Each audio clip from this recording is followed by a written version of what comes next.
Fala São José, boa noite. Estamos aqui mais uma vez para mais um podcast muito interessante. Agradeço você de casa que nos acompanhou, seja ao vivo ou depois, comentou, repercutiu muito na cidade. Os alunos estavam até brincando aqui que nos acompanham também, então agradeço muito todos vocês, tá? E convido você para mais uma noite. Hoje falaremos um pouquinho sobre os influencers. Estamos aqui também para falar sobre a educação, a inclusão através da educação.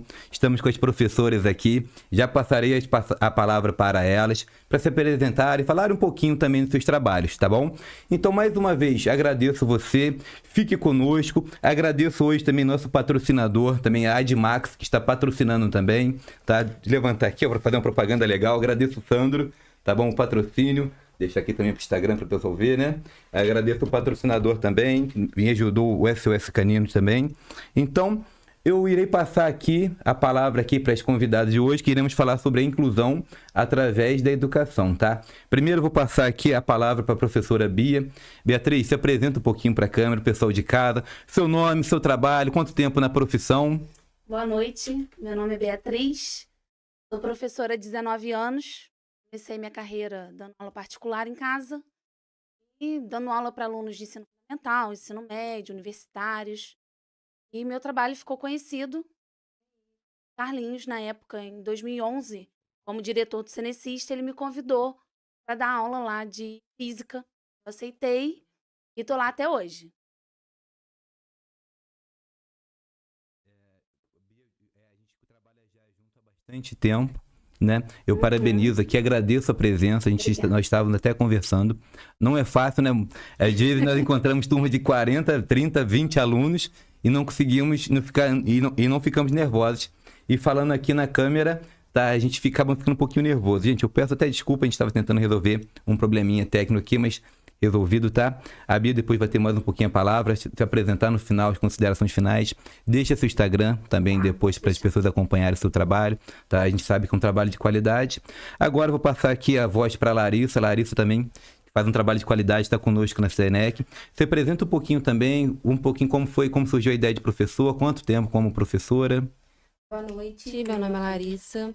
Eu sou professora docente de língua portuguesa há 3 anos e eu ingressei nessa jornada tendo inspirações em casa, né? Minha mãe, toda a minha família praticamente são docentes e, assim, me inspirou.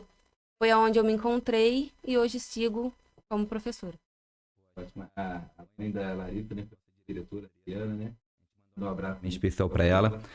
Um abraço a todo mundo que está nos acompanhando. A gente vai agora poder tocar um pouquinho mais no assunto, né, no tema, que é a inclusão através da educação. É um tema, assim, muito extenso. Sabemos que seriam vários podcasts, né, para estarmos aqui debatendo sobre o tema, mas vamos fazer algumas perguntas que até nas redes sociais nós deixamos lá para as pessoas perguntarem, darem sugestões. Estarei aqui representando vocês nessas perguntas. Eu vou começar aqui com a Larissa.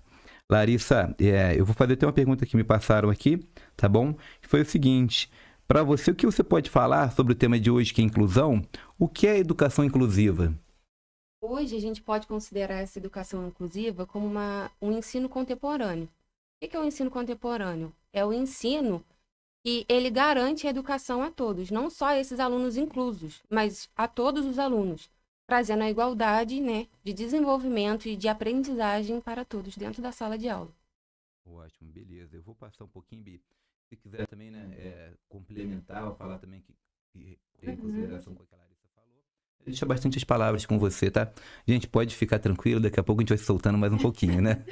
Então, quando a gente fala de inclusão, como você falou, né, é um assunto muito amplo.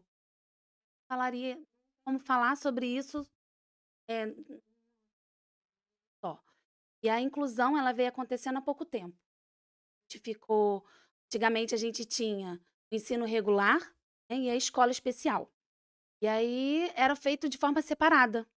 E aí quando a lei começou a amparar essas crianças, e ela exigiu da gente que fosse ofertado para essas crianças o ensino regular, eles começaram a participar da escola tradicional, né? A nossa escola, junto com as outras crianças. Quando a gente fala em inclusão, não é que a gente vai dar algo diferente em relação a conteúdo. Dá o mesmo conteúdo para todas as crianças E aquelas que necessitam de um olhar diferenciado, a gente vai fazer por ela. Então, seja numa forma de explicar um conteúdo, seja na forma de aplicar uma atividade, ou no tempo que ele demora para fazer uma atividade, a gente tem que ter esse olhar diferenciado para o aluno.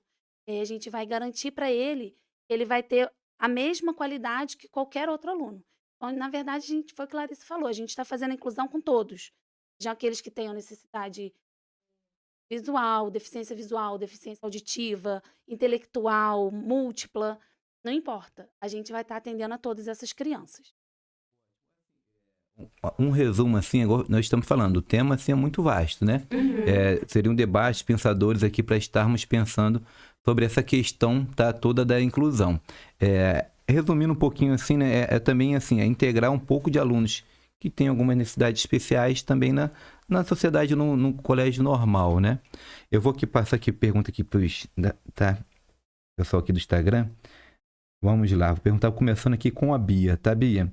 Vamos lá, vou falar um pouquinho aqui, nós falamos o que é, né? Vamos explicar agora também para o povo de casa, para poder entender um pouco mais, né? Qual a real importância, a maior relevância, no seu ponto de vista, é claro, né? O que acontece? Quando a gente trabalha com a inclusão, a gente está garantindo que todos os alunos vão ter acesso àquele conteúdo. Por exemplo, eu sou professora de matemática, vou ensinar hoje multiplicação. Eu tenho que atingir 100% dos meus alunos. Só que não são todos que vão compreender da forma que eu expliquei da primeira vez. Então, eu sempre brinco com eles na escola e mesmo os alunos que não tenham nenhuma deficiência intelectual, mas eu sempre falo com eles, a gente tem aquela dificuldade relacionada à matéria. Geralmente, quando fala que é matemática, a criança às vezes está meio bloqueada. Mas, né, porque vem de casa, às vezes a mãe fala, eu tenho muita dificuldade de matemática, não sei o quê. Às vezes a criança... A gente tem que fazer o melhor por todos eles. E aí a gente vai apresentar para eles aquele conteúdo de multiplicação de todas as formas, até eu atingir todo mundo que eu preciso atingir. E é importante que haja inclusão, porque a gente não pode deixar passar um aluno sem que ele tenha acesso à educação. O conteúdo é importante, sempre falo com as crianças, são coisas que a gente leva para a vida. Temática não tem jeito, é uma coisa presente no nosso dia a dia. Acho que eles ficam, tia, isso, né? Isso não sei o quê, né? Pra que isso? E aí a gente sempre fala com eles, gente, a gente sempre vai usar. E aí eu sempre busco mostrar isso pra eles. A gente usa isso, assim, dessa forma no nosso dia a dia. As aulas são sempre práticas, de forma que o aluno consiga ver isso na realidade deles. E é muito bom quando a gente alcança um aluno que tem dificuldade. Quando a gente preparou toda aquela aula, o aluno precisa do material diferenciado, o aluno precisa de um exercício diferenciado. A gente trabalha, faz tudo aquilo, que é uma coisa que a gente não faz isso em 5 minutos. A gente tem que pensar na individualidade do aluno. Então, eu vou preparar para aquele aluno, né? Mas eu tenho outro que... os dois têm TDAH. Mas, às vezes, um pegou de um jeito e o outro vai pegar de outro. Não tem uma receitinha pronta. Não tem uma receita pronta para todos que têm TDAH. Então, cada aluno aprende de uma forma, assim como qualquer outro aluno que não tenha TDAH. E a importância da educação inclusiva é exatamente essa, que a gente consiga ofertar esse ensino para todo mundo, com deficiência ou não.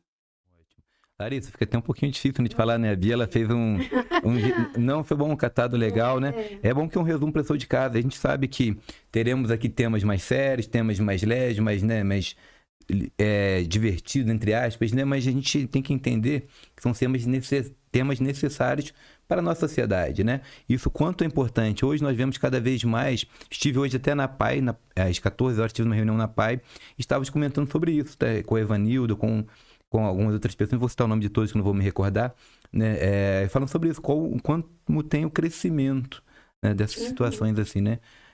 Como é necessário realmente essa inclusão e como realmente cada um mais vem tratando com carinho. Então, Larissa, eu vou te passar a mesma pergunta, né, para você.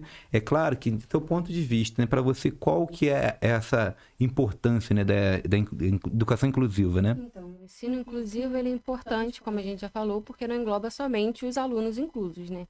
Eu costumo dizer que a inclusão não é feita... Não é só a gente pegar o aluno e colocar ele dentro da sala de aula. Isso não é inclusão, né? A gente tem que preparar todo um material adaptado para esse aluno, pensar nesse aluno e trabalhar em prol dele. Não só os docentes, mas todo mundo, a rede de apoio, que são as famílias, os amigos, né? A sociedade. e, lógico, o colégio, né, as escolas junto com todo o resto. Só que como que esses professores eles podem fazer, né, essa inclusão? Quando a gente se forma, a gente não se forma um professor especializado em inclusão, né? A gente se forma professor. Então, assim, para o professor, ele ser um professor capacitado para estar dando a inclusão para esses alunos, ele precisa de curso, precisa de expansão. E é o que realmente a gente precisa hoje em dia, de pessoas, né, de docentes capacitados para estarem dando essa inclusão aos alunos. Não é só a rede de apoio e colocar o aluno dentro da instituição, mas sim de pessoas capacitadas que possam agregar esse ensino a esses alunos. Fica só restrito a gente na sala de aula também, né? Entra todo mundo. A pessoa que abre o portão, a pessoa que limpa a escola, né, o coordenador, todo mundo, da secretaria, todo mundo faz parte disso. O ambiente escolar, né? Ele É, tem que ter essa tem que ser bom adequação, para né? criança. Eu fico muito assim feliz de ter pessoas que trabalham comigo, tá? São parceiros de trabalho, de profissão, tá? E vejo a capacitação de vocês, tá? Vocês falando, nós conversamos no dia a dia, até conversamos aqui antes. Pô, será que nós vamos ficar nervosos, né? É de assunto que nós tratamos no dia a dia, mas eu fico muito feliz, fico até emocionado de ver esse carinho, essa dedicação que vocês têm e a competência que é muito importante, né? Nós sabemos que o professor, geralmente, ele... né? Claro que todos têm que ser remunerados, qualquer profissão que seja, né? Mas o professor, sempre falei no outro podcast também, o professor ele trabalha com muito carinho, com muito amor, né? E isso é legal a gente ver nas palavras de vocês, até sobre o conhecimento do tema. Eu vou pegar aqui uma pergunta que vai pegar um pouquinho vocês de surpresa, tá? Vou ver aqui no Instagram que vou retornar aqui um pouquinho só. Começar com a Larissa agora, tá, Larissa? É uma pergunta aqui, olha só. Quais as práticas inclusivas podem ser adotadas na sua opinião? Vamos lá, Larissa, pode começar respondendo. A Bia, daqui a pouco eu passo a palavra, tá, Bia? As salas de recurso, né? Com certeza é uma prática que deve ser adotada nessas escolas.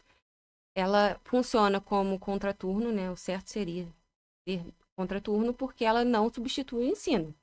Essa sala de recurso, ela está ali para apoiar o aluno, né? Nas suas necessidades e tirando o melhor daquele aluno quando ele está dentro dessa sala de recurso, né? A infraestrutura, com certeza, precisa ser melhorada, né? É uma prática também. Os materiais didáticos especializados, né? Muitas escolas não têm os materiais, né, corretos para trabalhar com esses alunos inclusos. E também, mais uma vez, os professores, né, especializados para poder fazer a inclusão do jeito que tem que ser feito dentro de sala de aula. Perguntar aqui em cima dessa pergunta, eu sei que você vai responder aqui, mas vamos lá, né? Perguntar, para você é mais importante o material humano ou o material mesmo, né? O que você acha, Larissa, dessa prática inclusiva mesmo, né?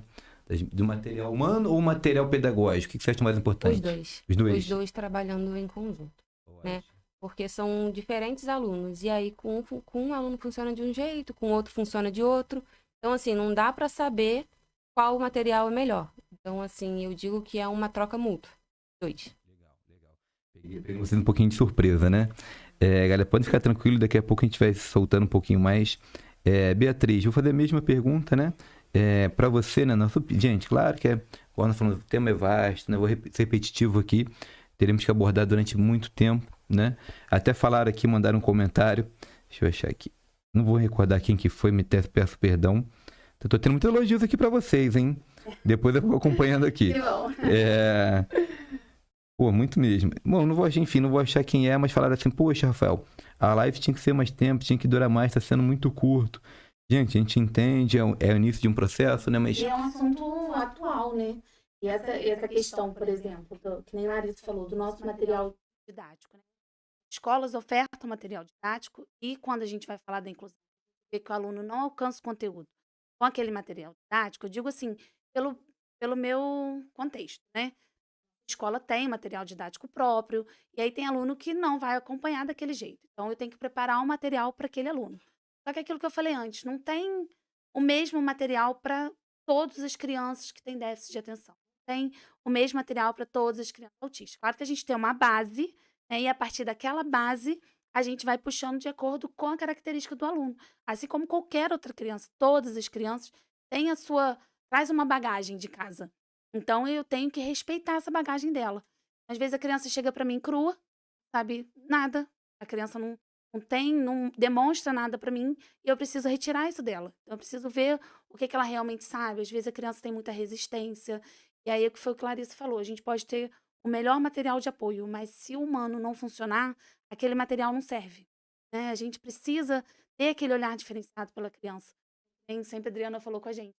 Tem que olhar, tem que ver a criança, o que ela precisa, como que eu estou alcançando. E não só a criança que precisa, que tem alguma deficiência, que tem algum, né, faz parte do espectro. Não, qualquer criança. Respeita o tempo dela, a gente respeita o momento, né? Quanto que ela vai demorar. A gente sabe que tem aquela criança que demora um pouquinho mais para fazer a prova. Às vezes ela não tem dificuldade na matéria, mas às vezes é insegura. A gente sempre vai olhando aquilo assim, porque uma coisa que a gente faz mal feito ou que deixa de tratar com carinho, pode ser um bloqueio para sempre. E aí eu posso perder aquela criança. Não, né, de uma forma, como assim perder aquela criança? Vai ter um bloqueio na minha matéria. Então, matemática já sempre fica aquela coisa, né? Ai, matemática. Então, se eu criar um bloqueio com a criança em relação a mim, como é que essa criança vai fazer? Ela não vai conseguir pegar minha matéria. O aluno, a gente tem que fazer aquilo de forma que seja bem preparado para ele. E esse material de apoio que a gente faz para crianças, tudo, todo esse exercício, a gente não faz nada sozinho. Tem alguém para supervisionar a gente, para ver, olha, isso aqui tá legal, isso aqui não tá. Nenhum professor deve trabalhar sozinho nessa hora. E quando a gente prepara o plano de ensino individualizado da criança, a gente também não faz sozinho. Então a gente precisa de um apoio, aí entra direção, orientação, coordenação, a família, a própria família é chamada para ver esse material que a gente prepara. Família, né? E é muito, a gente vê o resultado pela criança quando a família participa. Porque quando a família está presente, ela entende que seu filho tem dificuldade, sim, que ele vai precisar de ajuda. A gente, no momento que a gente começa a conversar com a mãe já, não, já vou resolver, né? Né? E Todos. assim, todos os alunos, quando a rede de apoio é presente, Não foi inclusão, né? é tudo. diferente, né? O trabalho que a gente consegue fazer dentro de sala de aula. Eu vou até voltar no comentário que eu fiz lá atrás. Hoje estive lá na PAI, né? Acompanhando o trabalho lá. Nós iremos começar um projeto bacana também. Eu vou falar assim, um ponto de vista que eu tive, né? Não sou assim expert no assunto, falei até lá mesmo, né? Até falei que eles podiam me corrigir a qualquer momento, porque não é um assunto que eu domino, tem uma parte que eu domino, que é a área escolar, de como lidar com o aluno, né? Eu não tenho sabedoria total ainda sobre o assunto. Para vocês, no ponto de vista de vocês, esse quantitativo assim, de alunos, começar com a Bia. Esse quantitativo de alunos vinha aumentando mesmo na sua percepção? Ou é algo assim, só eu que vinha achado? E o porquê, assim? Você sabe por quê, Bia? Então, o que que acontece? Antes não era falado muito sobre isso. Nem tudo tinha nome. Às vezes, a resistência da família, por exemplo, de, meu filho tem dificuldade, ele tá com preguiça, ele não quer estudar, né? De aceitar que o filho tinha alguma dificuldade. E a questão, Rafael, quando, por exemplo, para o aluno, para a criança, ela ser diagnosticada com autismo, ele não vai numa consulta médica e na primeira consulta que ele faz, ele é autista. Não funciona assim. Ele tem todo um processo para receber aquele diagnóstico. E não é barato. Então, muita criança ainda pode ser e não tem diagnóstico. Não está sendo tratado daquela forma. Né? Não foi diagnosticado por quê? Ele tem que passar por psicólogo, ele tem que passar por neuro, psicopedagogo. Depois que ele recebe o diagnóstico, ele tem todo um acompanhamento. Então, não são todas as famílias que têm acesso a isso. A gente sabe que tem, acho que se chama LOAS, que dá o benefício para a família, que tem a criança especial. Mas até ela aprovar, ela tem um custo para isso. E às vezes, assim, as pessoas podem ver a gente falando, muito fácil, né? Preparar um material para criança e tudo. Mas é difícil, porque se a criança não tem laudo, mas a gente identifica a dificuldade da criança, a gente identifica que pode ter alguma coisa, a gente chama para conversar, a gente chama a coordenadora, a gente chama a família. Mas até que aconteça, né, de fato, né, Larissa, no papel, aquela coisa toda, é um caminho longo. E a gente não espera isso. Nós, como professores, a gente não espera esse papel. Eu identifico que o aluno tem dificuldade hoje, ontem eu já estou trabalhando com ele sobre isso. Porque tem que ser um negócio para agora, porque eu não posso esperar. Né? Às vezes o aluno tem dificuldade, eu vou esperar passar a semana de prova para ele se lascar todo, para eu, né, pensar numa... Não, já pensa numa solução ali antes. E aí, muita criança não recebe por falta de recurso. A gente tem pessoas que têm condições, se a gente chamar, a gente vai conversar, ele vai correr atrás, vai levar no neuro, vai fazer exames que tiver que ser feito, vai fazer relatório, a gente manda relatório para esses profissionais, a gente fecha, eles fecham isso tudo em conjunto com a gente, mas nem todo mundo tem acesso a isso. Antes até de passar a palavra para a Larissa, então, assim, eu deixo, assim, nosso clamor, né, assim, para os pais, né, que tem aquela dúvida quanto ao filho, que façam... Nós temos várias experiências, né, sem citar nomes, é claro, né, de como os alunos que depois tiveram essa parceria com o pai, de entender, né, aquela dificuldade do aluno, com o tratamento, de como ele teve uma evolução muito grande. Então, a gente deixa assim, né, pai, mãe, sabe da dificuldade, né, a gente sabe que não é uma coisa muito fácil, mas que aceitem, encarem, ajudem o filho, porque esse crescimento em parceria ele é gigantesco, né? Então, a gente deixa esse recadinho para vocês. Larissa, antes de fazer a mesma pergunta aqui, de passar a palavra, eu só vou aqui falar aqui porque nós temos um fã-clube aqui no colégio, vocês acompanham lá. Cara, o 6º ano do Colégio Tenecista, eles só me chamam agora de Fala São José. Então, estão me ligando aqui, falaram que enquanto eu não falar o nome deles, não vão parar de me ligar. Tá, estão me ligando aqui direto, estão até atrapalhando aqui a live um pouco. Então, para eles pararem de ligar, falei, 6º ano, um abraço, tá? Fala São José para vocês. Pedindo um abraço a vocês também, tá, Tia? Mandem um abraço pro 6º ano. Galera, fala São José, 6º ano, beleza? Podem parar de me ligar agora. Então, Larissa, vou te passar a mesma pergunta, desculpa a descontração, porque estão me ligando aqui direto. Então, na sua experiência também, o que você acha? Tem crescido mesmo esse movimento? Ou é algo assim, está sendo identificado ou realmente está crescendo, né? Eu acredito que esteja crescendo sim, e acredito também que as escolas elas precisam estar cada vez mais preparadas para receber esses alunos. Não só as escolas, né, mas assim, as universidades. Porque se a gente parar para pensar, esses alunos que são inclusos, eles vão se formar e cada vez mais vão querer, né, ingressar em uma universidade. Será que essas universidades, elas têm capacidade para formar um aluno incluso? Se elas não estão conseguindo nem formar professores para a inclusão? Então, assim, a gente precisa pensar. Não só as escolas, mas, assim, as universidades e a sociedade em si, né? A gente precisa cada vez mais estar, assim, preparada para saber lidar com esses alunos inclusos, né? E para poder ajudar eles no desempenho, tanto na vida escolar como na vida profissional e pessoal. E a gente está sempre tentando estudar, né, Larissa? A gente não... eu fiz uma pós-graduação de inclusão, parei ali. Não. Toda vez a gente tem que estar sempre renovando, a gente tem que estar sempre buscando, trocando ideia com outros professores, vendo lugares onde que teve essa mesma experiência, como é que funcionou, o trabalho que foi feito, né? Deu certo lá? Será que vai dar certo para mim? Acaba que o nosso Instagram é sempre assim, né? Muita coisa de professor. Ideias, atividades, brincadeiras, tudo que possa facilitar de um modo geral. Para a inclusão, então, sempre aparece. E mesmo não tendo uma fórmula mágica, a gente sempre vai pegando uma ideia, às vezes alguma coisa em atividade que lá em português funcionou, talvez aquela brincadeira, se eu adaptar para matemática. Então, a gente pode, né, ir sempre buscando cursos que a gente possa fazer. Mas claro que se a gente tiver, por exemplo, a escola, o município, né, a prefeitura, o estado, a gente pode fornecer para os professores essas formações. É sempre bom, né? Toda vez que tem, né, Larissa, a gente tá... Nem lá, a gente trabalha no Tenecista. O Tenecista oferece pra gente algum curso, a gente tá fazendo. É porque a gente não pode parar. Não pode parar. Essa troca também entre os professores, ela é muito boa, né? O professor, ele consegue conversar com o outro e identificar o que na minha aula deu certo. Às vezes, a Bia, na aula dela, ela pode fazer de um jeito diferente, que também vai dar certo. Então, essa troca entre os professores dentro da unidade escolar também é muito boa para que esse aluno possa crescer.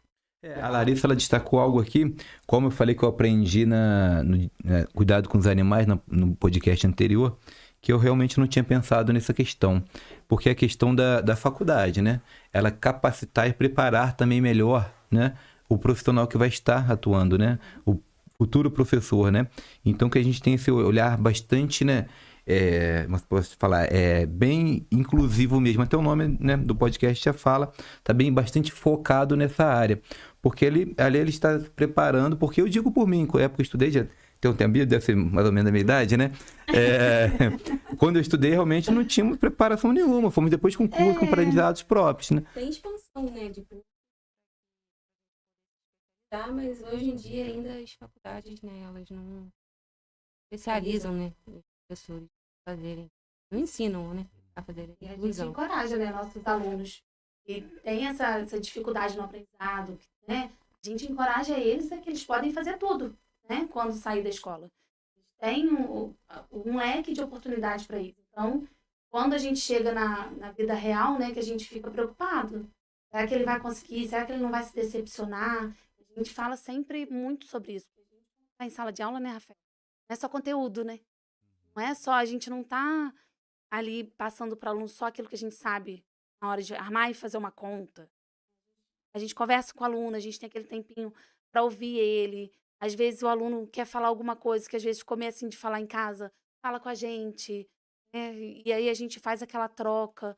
E a gente vai encorajando a eles que eles podem fazer o que eles quiserem, né? E quando a criança, o importante falar disso também, tem na questão da nossa rede de apoio, que são as famílias. Quando a criança, ou até mesmo o adulto, porque tem gente que passa uma vida inteira sem saber que tem TDAH. E aí ele vai descobrir isso quando for adulto. Quantas pessoas surgiram, né, agora nas redes sociais que falam pra gente, fui diagnosticada. Porque, por exemplo, é um turbilhão de coisas na cabeça. Passa-se muita coisa na cabeça e a criança não dá conta daquilo que ela tá tendo ali. E aí a gente prepara, né, a gente troca as informações com as crianças, a gente ajuda. E quando recebe um diagnóstico, não quer dizer que vai ser uma coisa ruim para eles. Por quê? Conforme ele recebe um diagnóstico, o pai sabe como agir. O pai e a mãe vai ser orientado como lidar com aquela criança. Como que eu vou fazer ela esvaziar aquela mente dela, né, um pouquinho, ela dar uma relaxada, calma, vamos focar num assunto só. Tá pensando em muita coisa ao mesmo tempo. Às vezes as crianças são tão pequenininhas e têm ansiedade, sabe? Tão ansiosas, querem saber o que vão fazer depois. Não relaxa. Vai brincar, vai, né? E aí quando a gente recebe o diagnóstico, a gente entende, né? A família vai entender o que está acontecendo. Então ele vai buscar a escola, ele vai buscar o professor e vai falar, olha só, a gente recebeu esse diagnóstico, o que a gente pode fazer? E aí a gente vai trabalhar em conjunto para o benefício daquela criança. Estavam até ansiosos, olha, já temos 32 minutos de live, já até passando um pouquinho do período. Temos mais muitas perguntas. Eu só vou ler que me cobraram muito, tá? Nós vamos adaptando também, estamos aprendendo também, né? As pessoas falam, poxa, Rafa, mandei um abraço, mandei. Claro que não dá para ler todos, eu vou passar aqui mais ou menos. Me perdoem quem eu não esteja lendo, não consiga ler, mas será assim tudo sempre, né? Tem mensagem no WhatsApp, tem mensagem no Instagram, então, pouquinho eu vou lendo, tá? A primeira que eu tenho aqui, essa aqui a Larissa conhece essa pessoa. É o Fabiano e Tailine, né? Ele falou, muito bom ver profissionais focados na melhoria da educação de nossas crianças. Parabéns, professora Bia e Larissa. Parabéns, professor Rafael. Fabiano, recado dado aqui. Temos aqui a galera do colégio, Ana Cristina, a Simone, né? Bom, temos muitas mensagens aqui. Depois iremos melhorar um pouquinho essa questão da leitura das mensagens, tá? Tenho certeza que todos mais tarde serão também respondidos, tá bom? Nós temos aqui agora, vamos passar para o último por causa do tempo, né? Como falaram, o tema é muito extenso, né? Poderíamos ficar aqui dias e dias falando, mas temos compromisso, a galera do próximo podcast já está chegando aí. E só recordando aqui, deixando claro um pouquinho, porque teve um momento de risos aqui quando a Bia falava da identificação do TDAH tardio. Nós temos amigo que Celso aqui, ele levantou a mãozinha aqui, a gente acabou rindo por isso, tá, telespectador? Quem tá assistindo aí não acompanha os bastidores aqui, mas tem uma galera aqui no fundo aqui já, então teve um que levantou a mãozinha aqui, o riso foi por isso, tá bom? Vamos lá, a última, rapaz, eu tenho muita pergunta aqui. Mas, gente, peço perdão, mas não vai dar por causa do tempo, nós temos compromisso com quem vem depois, com quem está aqui. Todo mundo sabe também, né, que a duração de meia hora acaba sempre passando um pouquinho, né? Vou ler uma última aqui para a gente poder encerrar, tendo em vista que vocês já falaram tudo um pouquinho, né? Eu acho que essa última pergunta vocês já até acabaram respondendo, mas de qualquer forma aqui para a gente poder encerrar, depois considerações finais. Vamos lá. Primeiro, vou começar com a Bia agora, né? A gente vai, cada hora uma, né? Para você, deixa eu ler aqui. Qual os maiores desafios enfrentados na educação inclusiva? O que você... maior dificuldade, né? Então, a dificuldade que a gente encontra na questão da rede de apoio. A gente precisa da rede de apoio. Não trabalha sozinho, né? A gente O aluno, ele não pode receber atenção especial dentro da educação só pelo professor. Então, a gente precisa da família, a gente precisa ter uma estrutura, a gente precisa sim de capacitação, porque por mais que a gente busque, não dá para a gente financiar, né, todos os cursos que são oferecidos que a gente possa fazer. Então, a gente precisa desse apoio, tanto na rede particular quanto na pública. O professor precisa estar atualizado, vendo o que está acontecendo no mundo, né, em relação a isso, porque isso não acontece só aqui, não é só na nossa cidade, isso é no mundo todo. E a questão do acesso a essas crianças à escola, né, será que todas as crianças estão na escola? Todas as crianças que precisariam estar na escola estão recebendo esse apoio? Então, a dificuldade maior é sempre essa. Porque a gente preparar um material em relação a conteúdo, a gente não é difícil, né? Porque o conteúdo, adaptar o conteúdo, ele não é difícil. Mas o lidar com a criança, o lidar com a família, o apoio, porque às vezes eu já tive vezes de chamar o responsável para conversar. Não, não. Assim, ele é preguiçoso, vou deixar de castigo. Joga videogame, como é que não se concentra na sua aula, né? Mas é a característica individual da criança. Então, cada um tem o seu perfil, a gente tem que respeitar tudo isso e é importante que os pais estejam presentes. Estou dizendo que, se meu filho tem dificuldade, vamos logo então procurar um médico, porque ele pode ter alguma coisa. Não. Às vezes é desacelerar em casa alguma coisa, às vezes o excesso de tela. Nem tudo está relacionado a essa deficiência, às vezes, né, no aprendizado da criança. A gente sempre tem aquele olhar diferenciado, a família, buscar apoiar, ver o que a criança precisa, chegar junto com o professor, olha, está acontecendo isso. Às vezes pensa em alguma coisa, mas não conta pra gente, não sinaliza pra gente, né? Então, o professor, de um modo geral, ele precisa ver o aluno de forma ampla. Já fala, né, Larissa? É rede de apoio, né? É um conjunto de fatores, né? São um conjunto de fatores, né? Falamos aqui, tendo uma outra pergunta, e vocês falaram, né? Essa questão da importância, né, de todo mundo, de pai, ambiente escolar, professor capacitado, né? De essa entendimento também dos alunos que lá estão com ele na sala de aula. Então, um conjunto de fatores, E né? a sociedade em si também, Também. né? Porque às vezes a gente vê, aqui mesmo na nossa cidade, postagem que eu fiquei indignada esses dias, que a mãe com filho autista precisava estacionar e tem direito à vaga de deficiente. E alguma pessoa que não tem esse direito de estacionar nessa vaga estacionou, ela pediu para tirar. Ele foi super grosseiro com ela e com a criança, sabe? Uma falta de respeito. E, tipo assim, não entende o que aquela família passa quando a criança tem não só uma dificuldade em relação ao aprendizado, mas a questão da socialização dela, o momento dela na sociedade. A gente sempre respeitar o próximo, né? Não só a questão do direito dela, mas como pessoa. Na escola, seja na igreja, seja na fila do mercado, na fila do banco. A inclusão ela tem que acontecer a todo momento. Porque é muito frustrante a gente ver dentro de sala, a gente está fazendo todo um trabalho para aquela criança, aí ela vai no mercado com a mãe e ela não pode entrar porque não teve aonde estacionar. Teve o direito dela garantido, né? Ótima reflexão, Bia. Tem que ele ser extensivo a toda a sociedade, né? Larissa, então você também poder, né, falar aqui a última pergunta também para você. Então, o que você acha, assim, no seu ponto de vista, né, as maiores dificuldades? Pode falar você quanto Larissa mesmo, ou de uma forma geral, né? Complementando tudo que a Bia disse, né? Com certeza a rede de apoio, os professores, né, capacitados, especializados, né, para poder fazer essa inclusão.